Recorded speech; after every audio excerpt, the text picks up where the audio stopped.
है दोस्तों कि निम्नलिखित में से किस राज्य में द्विसदनात्मक विधायिका नहीं है। तो दोस्तों आप सभी को बताना चाहूंगा उत्तर प्रदेश में भी हैं और बिहार में और कर्नाटक में भी हैं, परंतु याद रखिएगा मेरे दोस्त मध्य प्रदेश में नहीं है।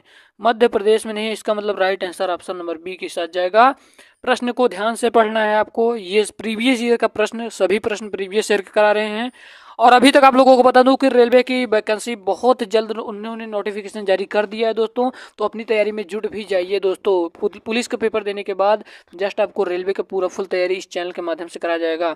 तो हम लोग चलते हैं अपने अगले प्रश्न की ओर। आपका अगला प्रश्न है, कह रहा है दोस्तों कि सरकारिया आयोग ने निम्नलिखित में से किसके संबंध में संस्तुतियां की थी। तो दोस्तों याद रखिएगा, इसका जो राइट आंसर हो जाएगा ऑप्शन नंबर बी वाला, केंद्र राज्य संबंध। हम लोग जल्दी जल्दी प्रश्नों को करेंगे ताकि हमारे वीडियो ज्यादा से ज्यादा 15 मिनट के अंदर आप लोगों को कंप्लीट हो जाए प्रैक्टिस सेट, जिससे आपका समय बचेगा। हम लोग चलते हैं अपने तीसरे नंबर के प्रश्न को। जल्दी से इसका आंसर बताया कि न्यायिक पूर्वालोकन की व्यवस्था है, न्यायिक पूर्वालोकन की व्यवस्था ये कहाँ से लिया गया है। तो दोस्तों याद रखिएगा, ये यूएसए से लिया गया है। और जो राष्ट्रपति है, राष्ट्रपति पर महाभियोग, ये कहाँ से लिया गया है, आपको इसका आंसर बताना होगा।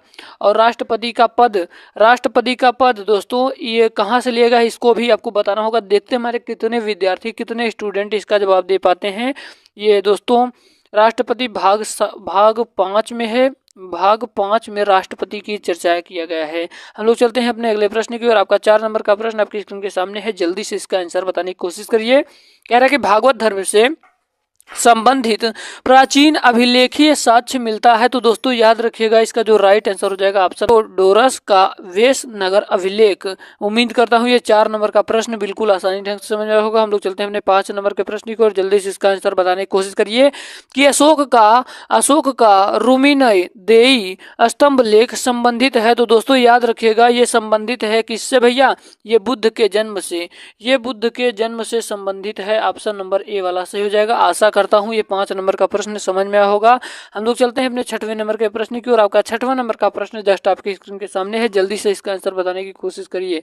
आपका अगला प्रश्न है कि भूमि स्पर्श मुद्रा की सारनाथ बुद्ध मूर्ति संबंधित है। तो दोस्तों याद रखिएगा, इसका जो राइट आंसर हो जाएगा ये किसके साथ जाएगा, इसका राइट आंसर हो जाएगा मेरे भाई ऑप्शन नंबर डी के साथ, गुप्तकाल। ऑप्शन नंबर डी के साथ गुप्तकाल। हम लोग चलते हैं अपने अगले प्रश्न की ओर। आशा करता हूं, उम्मीद करता हूं ये 6 नंबर तक प्रश्न समझ में आ रहे होंगे। आपका 60 नंबर का प्रश्न आपकी स्क्रीन के सामने है। आपका जो 8 नंबर का प्रश्न है ये आपकी स्क्रीन के सामने है। कह रहा है कि भारत में भाई साहब, भारत में इंग्लैंड का कौन सा दूत जहांगीर के पीछे अजमेर से मांडू आया। तो दोस्तों याद रखिएगा, इसका जो राइट आंसर हो जाएगा टॉमस रो। कौन भैया, टॉमस रो आया। ऑप्शन नंबर बी वाला से हो जाएगा। और मैंने साइंस की एक वीडियो भी डाल दिया है, टॉप 25 क्वेश्चन जो रेलवे में पूछे जाते प्रश्न है, तो इसको आप लोग जाकर देख लीजिए। लिंक डिस्क्रिप्शन बॉक्स में दिया गया है, नहीं तो आप लोग वीडियो वाले ऑप्शन पे जाकर देख सकते हैं, आपको मिल जाएगा। हम लोग चलते हैं अपने अगले प्रश्न की ओर। आपका 9 नंबर का प्रश्न आपकी स्क्रीन के सामने है कि अकबर के साथ युद्ध करने वाली दुर्गावती की रानी थी। तो दोस्तों याद रखिएगा कि अकबर के साथ युद्ध करने वाली दुर्गावती की रानी कौन थी भैया। तो याद रखिएगा मंडला रानी थी। कौन भैया, मंडला की रानी थी दुर्गावती। ऑप्शन नंबर ए वाला सही हो जाएगा। आपका 10 नंबर का प्रश्न आपकी स्क्रीन के सामने है, जल्दी से इसका आंसर बताने की कोशिश करिए। कह रहा है कि गुजरी महल किसने बनवाया था। तो गुजरी महल भैया याद रखिएगा कि गुजरी जो महल है इसको मानसिंह जी ने बनवाया था, मानसिंह जी ने बनवाया था। ऑप्शन नंबर बी वाला सही हो जाएगा। हम लोग चलते हैं अपने 11 नंबर के प्रश्न की ओर।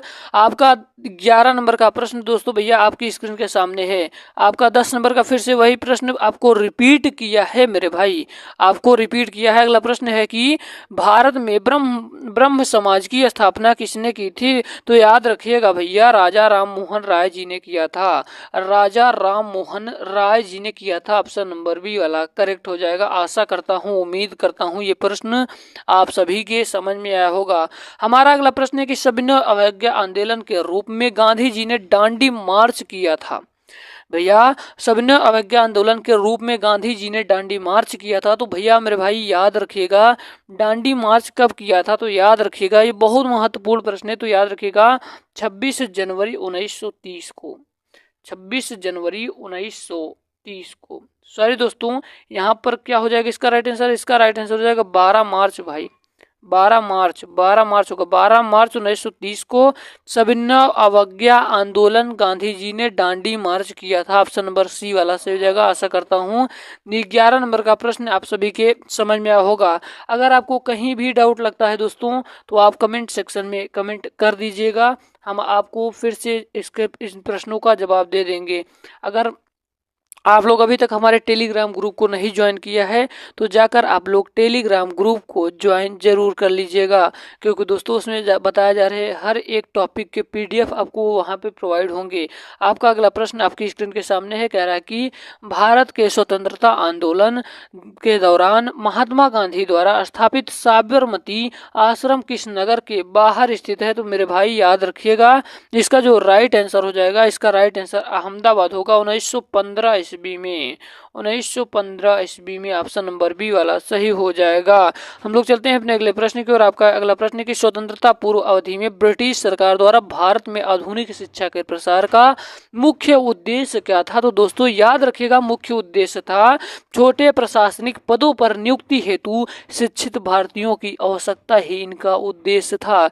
यानी कि इसका जो राइट आंसर हो जाएगा ऑप्शन नंबर ए के साथ जाएगा। आपका 14 नंबर का प्रश्न आपकी स्क्रीन के सामने है, आजाद हिंद फौज का प्रथम सेनापति था? तो आजाद हिंद फौज का जो प्रथम सेनापति था मेरे भाई वो कौन था? वो मोहन सिंह था, मोहन सिंह था। ऑप्शन नंबर ए के साथ जाएगा इसका राइट आंसर। आपका 15 नंबर का प्रश्न आपकी स्क्रीन के सामने है, कह रहा है कि केंद्रीय शुष्क क्षेत्र अनुसंधान संस्थान यानी कि कजरी अवस्थित है, तो कहाँ पर अवस्थित है? तो दोस्तों याद रखिएगा ये कहाँ पर, ये जोधपुर में स्थित है। जोधपुर कहाँ है भैया? जोधपुर राजस्थान में है, जोधपुर राजस्थान में है। आशा करता हूँ, उम्मीद करता हूँ ये 15 नंबर का प्रश्न समझ में आया होगा। आपका 16 नंबर का प्रश्न आपकी स्क्रीन के सामने है कि आजाद हिंद फौज का प्रथम सेनापति था? तो मेरे भाई याद रखिएगा, आजाद हिंद फौज का जो प्रथम सेनापति था ये था मोहन सिंह। मैंने बता दिया इन प्रश्नों का। हम लोग चलते हैं आपके अगले प्रश्न की ओर। आपका 15 नंबर का प्रश्न जस्ट आपकी स्क्रीन के सामने है, कह रहा है कि केंद्रीय शुष्क क्षेत्र अनुसंधान संस्थान कहाँ पर अवस्थित है? जोधपुर में स्थित है। यहाँ तक हमने कर लिया। 16 नंबर का प्रश्न आपकी स्क्रीन के सामने है, बताने की कोशिश करिए। कह रहा है कि दंडकारण्य अवस्थित है, तो दंडकारण्य अवस्थित है कहाँ पर अवस्थित है? तो याद रखिएगा ये मेरे भाई छत्तीसगढ़ और उड़ीसा में स्थित है। छत्तीसगढ़ एवं उड़ीसा दोनों जगह में स्थित है। उम्मीद करता हूँ ये प्रश्न समझ में आया होगा। आपका 17 नंबर का प्रश्न कह रहा है कि हिमालय पर्यायवाची है, तो हिमालय जो पर्यायवाची है भैया ये ट्रांस हिमालय का पर्यायवाची है। हिमालय पर्यायवाची है, ट्रांस हिमालय का। आपका 18 नंबर का प्रश्न है, देखते हैं हमारे कौन कौन विद्यार्थी इसका आंसर बता पाते हैं कि निम्नलिखित में से कौन सा बाघ आरक्षित क्षेत्र 2 राज्यों में विस्तृत है? तो दोस्तों याद रखिएगा इसका जो राइट आंसर हो जाएगा वो हो जाएगा पेंच। ऑप्शन नंबर सी वाला करेक्ट हो जाएगा। आशा करता हूँ, उम्मीद करता हूँ ये प्रश्न बिल्कुल बेहतरीन ढंग से समझ में आया होगा। हमारा अगला प्रश्न आपको 19 नंबर का प्रश्न आपके जस्ट स्क्रीन के सामने है, कह रहा है कि संसार में टाइटेनियम का अग्रणी उत्पादक है? तो दोस्तों याद रखिएगा संसार में टाइटेनियम का अग्रणी उत्पादक है, तो मेरे भाई याद रखिएगा इसका जो राइट आंसर हो जाएगा ऑप्शन नंबर सी के साथ रूस हो जाएगा। हम लोग चलते हैं अपने 20 नंबर के प्रश्न की ओर। कह रहा है कि विश्व के सर्वाधिक व्यस्त पतन की उपाधि मिली है? तो दोस्तों याद रखिएगा जो इसका राइट आंसर हो जाएगा ऑप्शन नंबर बी वाला न्यूयॉर्क को मिली है विश्व में सर्वाधिक व्यस्त पतन की उपाधि। ऑप्शन नंबर बी वाला करेक्ट हो जाएगा। हम लोग चलते हैं अपने 21 नंबर के प्रश्न की ओर। आपका 21 नंबर का प्रश्न आपकी स्क्रीन के सामने है, आप लोग आंसर बताने की कोशिश करिए कि निम्नलिखित भाषाओं में से सुनामी शब्द किस भाषा से संबंधित है? तो जो सुनामी शब्द है दोस्तों ये जापानी भाषा से संबंधित है। जापानी भाषा से क्या भैया? सुनामी शब्द संबंधित है। ऑप्शन नंबर बी वाला से हो जाएगा। हमारा 22 नंबर का प्रश्न आपके स्क्रीन के सामने है, जल्दी से इसका आंसर बताने की कोशिश करिए कि कार्बन मोनोऑक्साइड यानी कि CO मनुष्य के लिए क्यों हानिकारक है? तो दोस्तों ये पुलिस में आया हुआ प्रश्न है, प्रीवियस ईयर का प्रश्न है। हम लोग चलते हैं बताते हैं आपको। यह हीमोग्लोबिन से क्रिया करने के लिए ऑक्सीजन से प्रतियोगिता करती है, इसीलिए दोस्तों मनुष्यों के लिए हानिकारक है। आशा करता हूँ, ये उम्मीद करता हूँ कि हमारे हर विद्यार्थी को ये समझ में आ रहा होगा, हमारे हर छोटे बड़े भाई बहन को ये समझ में आ रहा होगा। आपका 23 नंबर का प्रश्न है कि एक कृत्रिम उपग्रह ने विद्युत ऊर्जा का स्रोत क्या है। तो दोस्तों याद रखिएगा, विद्युत ऊर्जा का जो स्रोत है वो सौर सेल, विद्युत ऊर्जा का जो स्रोत है वो सौर सेल है।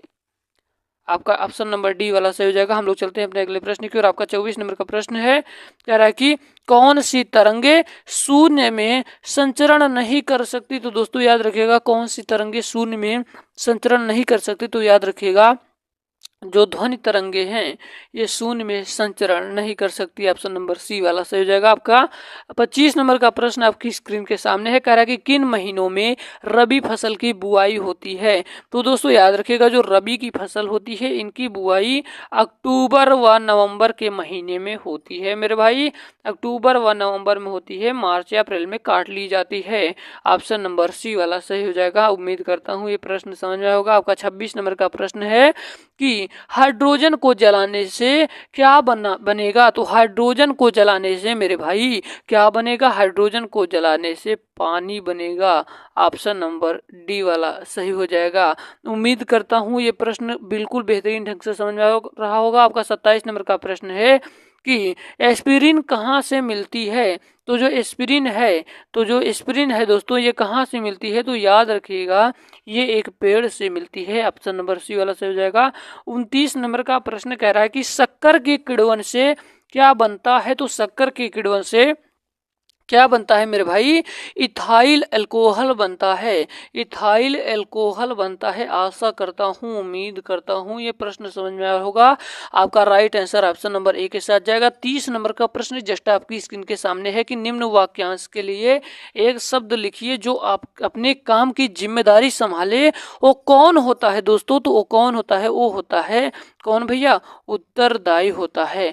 जो निम्न वाक्यांशों के लिए एक शब्द लिखिए जो अपने काम की जिम्मेदारी संभाले, वो कौन होता है। तो दोस्तों याद रखिएगा, उत्तरदायी होता है। अपना अगला प्रश्न है 31 नंबर का, निम्न में से शुद्ध वाक्य छाटिए। ये हिंदी के प्रश्न चल रहे हैं, तो इसका राइट आंसर हो जाएगा, उसने गुरु जी के चरणों में सिर झुकाया। यही राइट आंसर होगा। अब इसके बाद हम लोग करेंगे हिंदी का प्रैक्टिस सेट। तो दोस्तों बने रहिएगा, इस वीडियो के बाद करते हैं जस्ट तुरंत मिलते हैं एक नए वीडियो और धमाकेदार वीडियो के साथ। तब तक के लिए जय हिंद, वंदे मातरम, मेरा भारत महान।